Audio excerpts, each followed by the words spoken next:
Hi, this is a quick recording about some books I just found clearing out a bookcase in my home in the UK. Some of these books are quite interesting. I've put the covers on Pinterest as well. The first book was written in about 1998 and 1999, and I bought this when I was studying interior design. It's called Digital Dreams by Neil Spiller. The course I did was interior design, but it was actually more about interior architecture and exhibition design. So this book predicted what would come in the future. For example, the internet and the changing of space. This changing of a perception of space before the internet and after the internet in architectural interiors and exteriors. It's really worth reading. It's got a lot of other things about nanotechnology, etc., etc. And it's a nice cover here, as you can see. The second book I found of interest is called Best SF2 Science Fiction Stories, edited by Edmund Crispin.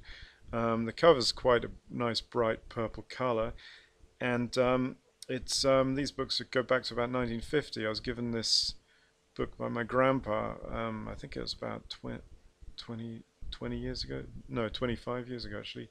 So when I was about 13. So anyway, these have great stories in. I've got a red book. I can't remember the stories in this one, but I've got a red book that has a really good story called The Room, Ruum. It's about something that chases after somebody in wilderness environment. Perhaps Predator was based on this short story.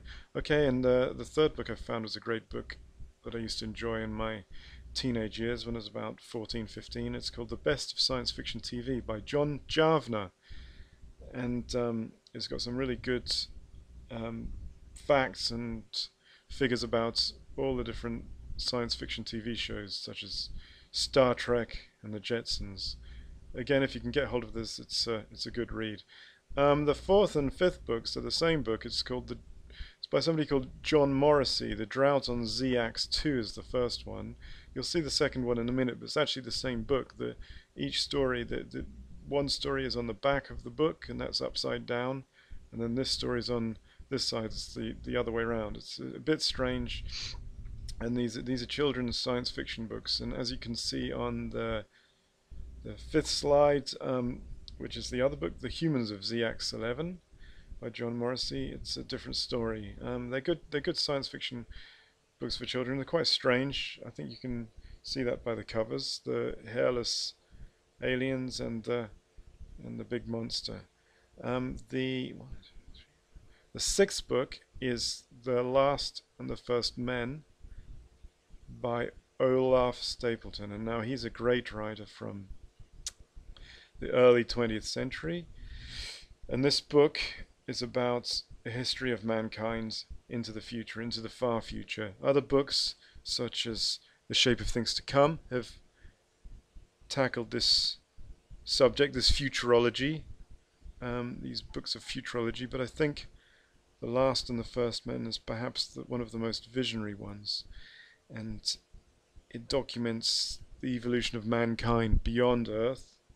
And I think mankind, or humankind, as we should say now, ends up on Jupiter as flying people, flying men, flying humankind.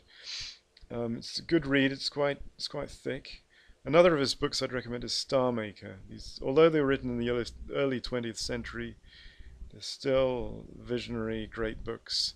And finally, the last slide is The Age of Spiritual Machines by Ray Kurzweil, and this has a lot of predictions like the first one, Digital Dreams. This Ray Kurzweil is quite an eminent futurologist in the world. You may have heard of him.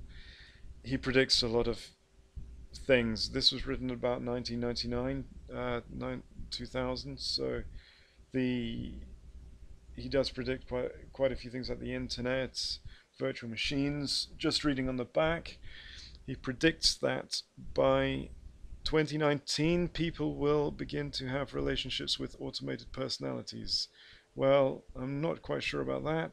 And he says by 2009 he predicts there will be technology that allows you to touch and feel objects and people at a distance. Okay, well, thanks very much, and I'll make another screencast soon. Goodbye.